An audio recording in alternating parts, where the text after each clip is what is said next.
Right. ఇక బంగారంపై AP కేబినెట్లో చర్చ జరిగింది. పెద్ద నోట్ల రద్దుతో ఇప్పటికే తీవ్ర ప్రతికూలతలు ఉన్నాయని, ఇక బంగారం జోలికి వెళ్తే ఇంకా ప్రజల నుంచి వ్యతిరేకత వచ్చే అవకాశం ఉందని మంత్రులు చంద్రబాబు దృష్టికి తీసుకువెళ్లారు. దీనిపై కేంద్రం ఏర్పాటు చేసిన సబ్ కమిటీలో చర్చించాలని పట్టుబట్టారు. ఇక దీనికి సంబంధించి మరింత సమాచారం మా కరెస్పాండెంట్ సతీష్ అందిస్తారు.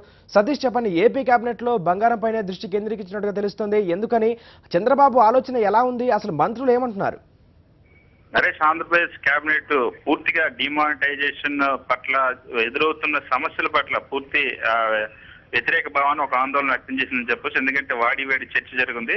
బంగారానికి సంబంధించి మహిళల్లో కొనుగోలు చేసినట్టు బంగారం డిపాజిట్లు కానీ గతంలో జరిగిన కొనుగోలుకు సంబంధించి కేంద్ర ప్రభుత్వం దాడులు చేయడం కానీ స్వాధీనం చేసుకునేందుకు సిద్ధమవుతుందన్న వార్తల నేపథ్యంలో కేబినెట్ లో దీనిపైన తీవ్రమైన చర్చ జరిగింది.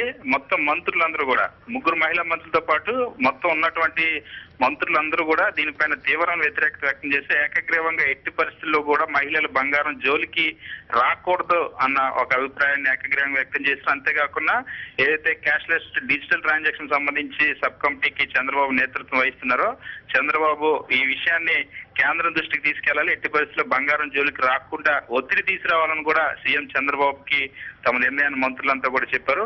మరోవైపు ఈ డిమానిటైజేషన్ జరిగినప్పటి నుండి ఈ రోజు వరకు కూడా ఆంధ్రప్రదేశ్ లో పరిస్థితి చాలా దారుణంగా ఉంది, అతలాకుతంగా ఉందని సీఎం చంద్రబాబు మరోసారి కేబినెట్ లో కూడా ఇది ఒక విపత్తులా మారింది, రాష్ట్రంలో చాలా తీవ్రమైన పరిస్థితి వస్తున్నాయని ఇప్పటికే 800 కోట్ల రూపాయల వరకు వ్యాట్ ఇతర అంశాల ద్వారా రాష్ట్ర ప్రభుత్వానికి రావాల్సిన ఆదాయాన్ని గండిపడిందని, వచ్చే నెల అది ఖచ్చితంగా డిసెంబర్ 31 నాటికి అది మరొక 1000 కోట్ల రూపాయల వరకు పెరిగే అవకాశం ఉంటుంది. ఇది ఇలాగే ఉంటే మొత్తం వ్యాపార లావాదేవీలు స్తంభించిపోవడం వల్ల పూర్తిగా నష్టం వాటిల్తుంది. దీనివల్ల ఎటువంటి పని కూడా చేయలేని పరిస్థితి వస్తుందన్న నేపథ్యాన్ని అభిప్రాయపడ్డారు. ఇంకోవైపు క్యాష్లెస్ ట్రాన్సాక్షన్స్ పైన జిల్లా స్థాయిలో కూడా ఇంప్లిమెంట్ అయ్యేటట్టు వీలైనంత త్వరగా ఒత్తిడి చేయకుండానే ప్రజల అవగాహన పెంచేందుకు జిల్లా స్థాయి మంత్రులతో కమిటీలు ఏర్పాటు చేయడం కూడా కేబినెట్ డిసిషన్ తీసుకుంది.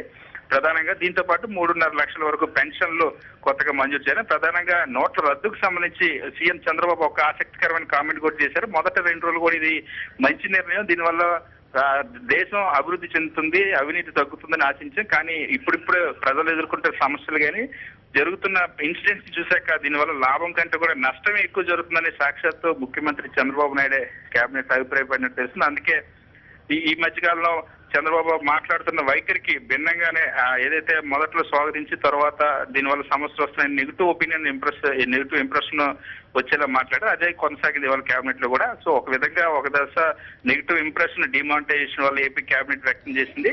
కానీ తప్పనిసరి పరిస్థితి కాబట్టి ఇక క్యాష్లెస్ ట్రాన్సాక్షన్స్ ని, డిజిటల్ ట్రాన్సాక్షన్స్ ని ఇంప్రూవ్ చేసేలాగా వాటిని మెరుగుపరిచే విధంగా డెసిషన్ తీసుకోవాలని కేబినెట్ అయితే నిర్ణయించింది. సో మొత్తానికి బంగారం జోలి విషయంలో వస్తే మాత్రం ఇప్పటికే ప్రజలు తీవ్రమైన వ్యతిరేకత వస్తుంది. ఇప్పుడు బంగారం జోలికి వస్తే మహిళల వ్యతిరేకత చాలా భయంకరంగా ఉండబోతుంది.